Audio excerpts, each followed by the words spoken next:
thank you very much. What a wonderful introduction and great to see you. I mean, I haven't been face-to-face at the conference for a very long time, and I didn't realize that we will be rated like an Uber driver. So I'm really glad that I am wearing the blue-collar outfit today because I want to empathize.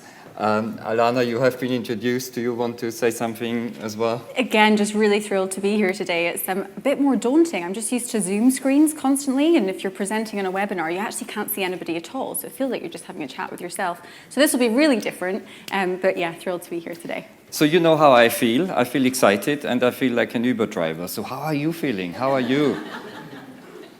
Shout out, how are you? Are you? Good, fine. Well, you know, as psychologists say, you always have to ask that question twice if you want to show that you care and your empathy, and when you want to overcome what we so aptly call in this country the stiff upper lip and so on. So how are you really? Well, behind that question, of course, there lies a lot of misery as well, and that's why we have written that slide for you, and we want to work through that a little bit and not fall down. Alana? Let's not. Well, I've actually answered the question, am I fine today, with fine lots of times. I'm not actually fine. I'm suffering from long COVID, which is really tedious, if I'm honest. I wasn't particularly ill with COVID. I'm about 2 months in, but the brain fog has been debilitating. The exhaustion is real, and I'm regretting getting up so early this morning. So if I do forget what I'm saying mid-sentence, my apologies in advance, and I'm very, very glad Wolfgang is here to rescue me if that does happen. But I think it really draws to the fact that not all illnesses, not all disabilities, not all mental health issues are visible for people. There was a great statistic that I was reading with an NHS recent study about absence and sickness rates from the workforce. In February 2021, there were over 439 full-time employee days essentially lost over that month. And I think statistics like that are incredibly powerful. It would be really easy for us to think in the workplace, okay, we just need to think about mental health solutions and mental health support. What we often forget, though, is that a mental health crisis or issue can be a manifestation of deeper rooted issues. And so it's really important that we give that breadth of understanding and support to our people. Yeah, thank you for your authenticity, for your honesty, because as you said, you know, we can't tell. You're full of energy, you look radiant, so nobody can tell. And so the long COVID challenge is one that will be with us for quite a while. And according to the latest statistics, we have nearly 1 million people in the UK alone with suffering from long COVID. And there's so much more I could say about that. For one, it is such a prime example of why we make the mistake to separate sometimes mental ill health from physical ill health. And that is wrong. As I often say, you know, we build hospitals for bodies without souls and other hospitals for souls without bodies. That's not right. I recently read up again on Nikos Kazantzakis, the Greek author, and he was saying, you know, it's all built from the same clay in his sort of metaphoric language, namely our body, our mind, and our soul. So let's bear that in mind and have comprehensive strategies. The other thing that you reminded me of saying, Alana, is that, of course, your example, what's beneath all of that is so important. We used long COVID as the first metaphor. I used to use epidemiology as a metaphor for why we need to dig deeper on mental health, because it's so easy to just lament about mental health and say, oh, what can we do? And then we measure year after year and no improvement, even though we have done so many destigmatizing exercises. What we ought to do is to drill deeper, as you suggest, and go for root causes and find out what's underneath. Okay, there is demographics. There is minority stress. Women are still discriminated against in the workplace. Awful, and was exacerbated by the pandemic. Just think about domestic violence and all the rest of it. Then we have ethnic minorities. We have LGBTQ members of the teams that show a significantly higher incidence rate of mental distress. We have financial worries, and so on and so forth. So it's really worth digging down, like an epidemiologist who would say, why, how? Why is there suddenly an outbreak of tuberculosis in East London to the tune of 39% of the population. That would be an epidemic, but that's what we are seeing in mental health. If you look at our latest PITC report, over the last 12 months, 39% of employees are saying that they had mental distress, partly or fully due to work. So it is a mental health epidemic, if you like. And then we are facing the PTSD challenges from the pandemic as well, in terms of multiple bereavements, people spending prolonged periods of time in intensive care units, and so on and so forth. So it's just because we don't have enough time, I don't want to overdo it here, but it is really interesting to drill down. And then it sounds complex when I say you need to look at all those root causes. But if your mind is wired like mine, I think it makes it easier, because it's difficult to address the myth of mental ill health as an airy-fairy concept, but it is quite much clearer, I think. Okay, I need these kinds of policies, I need to be clear on anti-discrimination, I need to have something in place for PTSD, I need to have a mental health pathway. You know, it becomes quite pragmatic. I'm going to ask you a question. What is it that you're talking to clients the most at the moment in terms of a challenge that we have when we're trying to address well-being in the workplace? Yeah, I mean, being Austrian, of course, I need to always quote some Austrian psychologists, and you see Viktor Frankl there, because people are asking more than ever about meaning in life and purpose at work, as the HR language would go. So many people's work-life balance, many people's arrangements have been challenged during the pandemic, and you know, many have made new choices and new decisions. And that's to do with meaning. And Viktor Frankl, of course, for those of you who don't know him, was incarcerated in Auschwitz. And while he was there, he discovered logotherapy, which is essentially a form of psychotherapy based on finding meaning. And that resonated around the globe and resonates more than ever nowadays. And he was thinking about the books he wants to write and so on. And incidentally, just a couple of days ago, on Monday, I did some filming with Terry Wade, who you might know, the guy who was taken as a hostage and spent years in solitary confinement. And he told me exactly the same thing, that he kept himself going in solitary confinement, thinking of the first book he wanted to write. A very impressive gentleman, I have to say, very authentic when you speak to him, given that his trauma is a long time ago, but the way how he conveys it, there's so much wisdom in there. There is, and I think it's really interesting because for so many people, they draw that sense of meaning and purpose from the work that they do. And again, it's how we can really drive engagement with our people, linking in with the cultures and the values of an organization. We've seen recently an increasing and very important discourse around diversity, equity, and inclusion, and how that needs to be embraced in culture in organizations. We know that there's a bit of danger around this, though, because it's very easy for us to set corporate values and decide this is who we want to be, this is what we want to be. We need to show our people that we mean it, and it's not just paying lip service. So there's a credibility gap there. We're really, really good at talking about what we want to be and do, but not so good when it comes to implementing it and making people feel part of it. And that's really what I think we need to start to think about and work on. And Alana, you have done a lot of practical work in that space as well at Mercer. Would you like to share with us? Yes, I'm female, for those of you who need that clarifying. Don't jump to conclusions, no, please. No, exactly. You know? I hope we are all PC enough not to jump to conclusions. Yeah. Exactly. So, and I'm really passionate about women's progression in the workplace, particularly.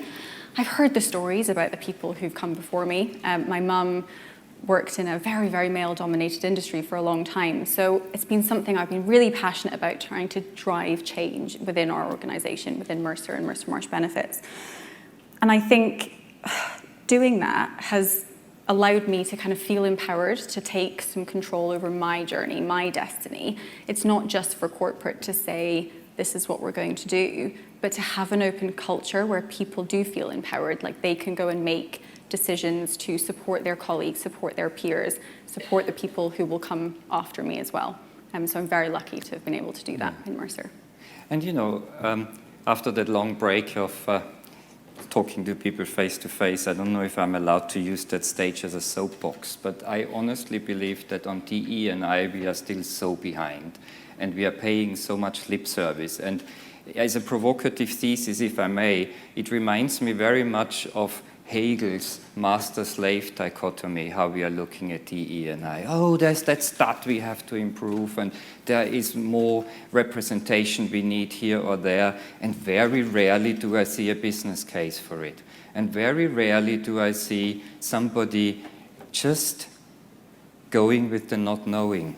That's what I teach my psychiatry students always. If you don't know, just go with the not knowing. Why do you look from the outside in and have an expectation of what that role will look like once you have your minority quotas up to where they should be? No, listen and see what these minorities are doing to your business, how they are improving it. And we know from research very clearly that groups of heterogeneous people are better at problem solving. That's not just about ethnicity, age, and gender, and all the rest of it. That's also about cognitive ways of working. It's about your educational background. You know, a homogeneous group of Ivy League graduates is not as good at problem solving as a group of people with and without degrees. Let's bear that in mind. Let's learn from each other. And then a very, very quick example comes to mind. I know we didn't talk about that before, but I was working with a transport company, and they were telling me that out of 5,000 people at any given time, they had about 1,000 people off sick, on long-term and short-term sick. I would have liked to ask you that question, because it's always amazing when people say 200, 100, 1,000. And then we discovered, okay, it's a lot to do with train drivers seeing horrible accidents at work, right? I mean, when you do focus groups with them, they say, oh, I saw one limb flying this way and another limb by the other window, because people do unfortunately have accidents or commit suicide.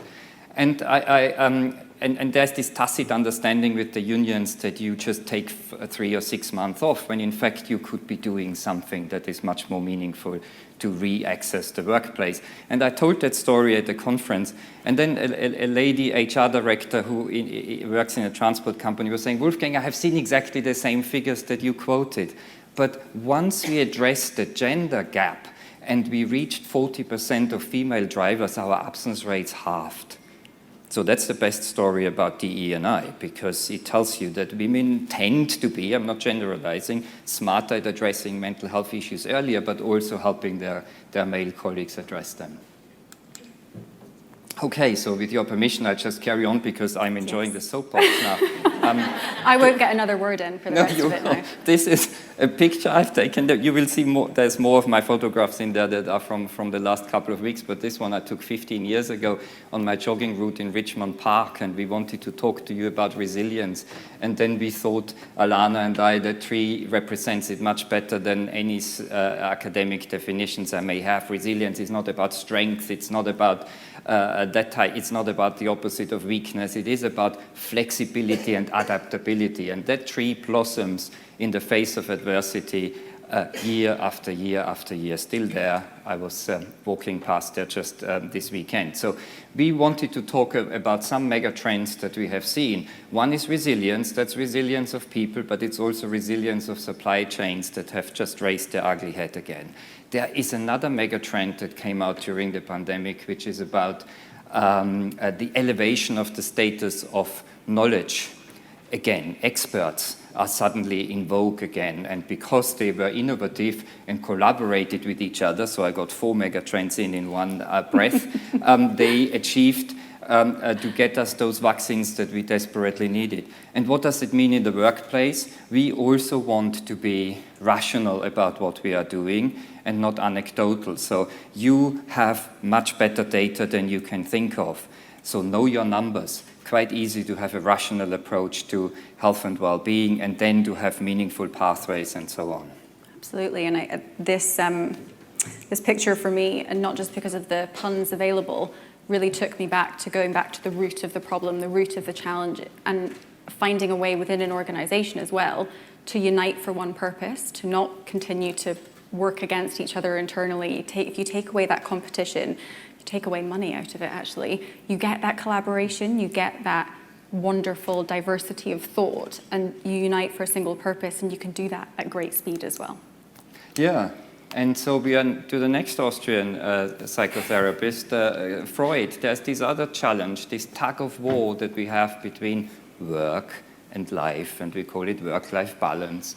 And then poets tell me the word balance is useless, and they wouldn't even use it in a poem because it speaks as much to being stuck as it speaks to an equilibrium that you want to achieve again. So a much better way of looking at that tug of war, I think, but shoot me down in your questions if you disagree, is to look at the outcomes.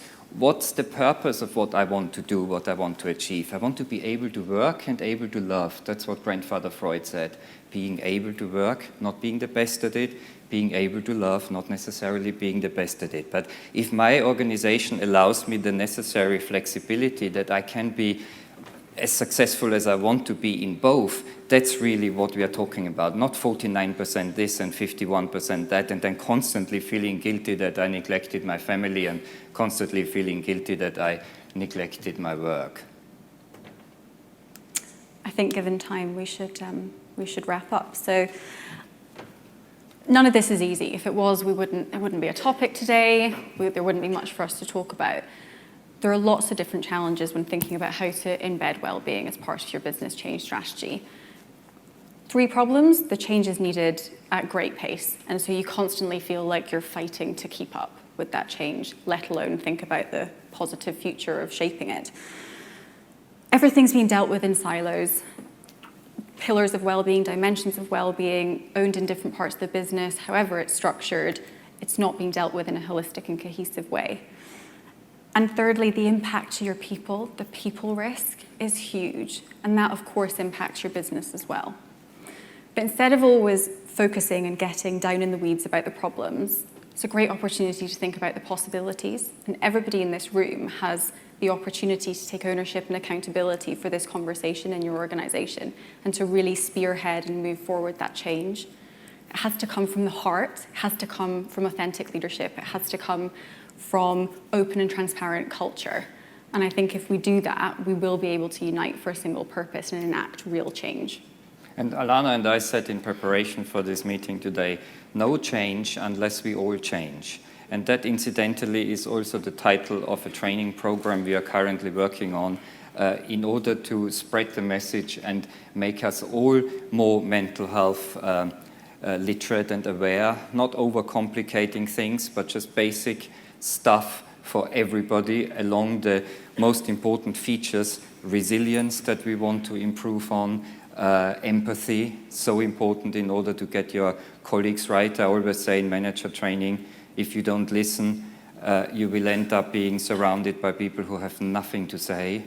And then, of course, also self-care and engagement. And on that happy note, I know you have a lot to say, unlike those managers, so I shut up and listen to my friend asking the questions. Okay, so thank you very much, first of all. We do have a lot of questions coming in, so we are running out of time, but I'm going to squeeze in just 1 or 2. So the first is, that's getting most votes, which is, where is a good place to start if I know that the culture and approach of my company needs to change?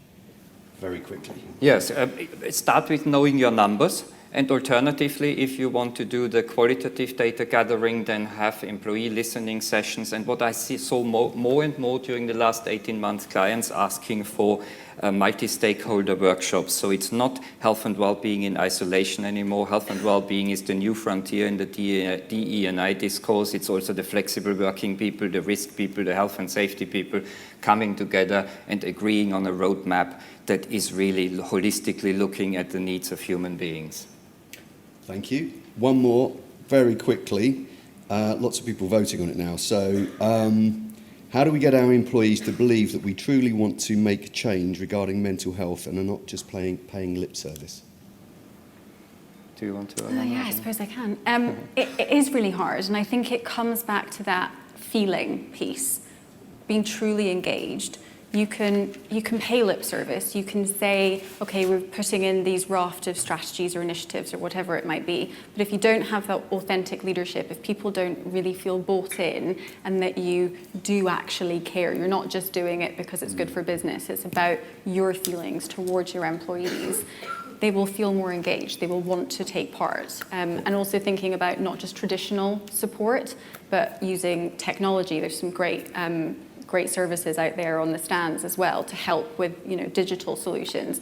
Think about neurodiversity, different people engage in different ways. Yeah, leading by example, engaging people, as Alana was saying, as much as you can, making it scalable by using technology, but never forgetting to embed it in the human touch and not just go for tech on its own.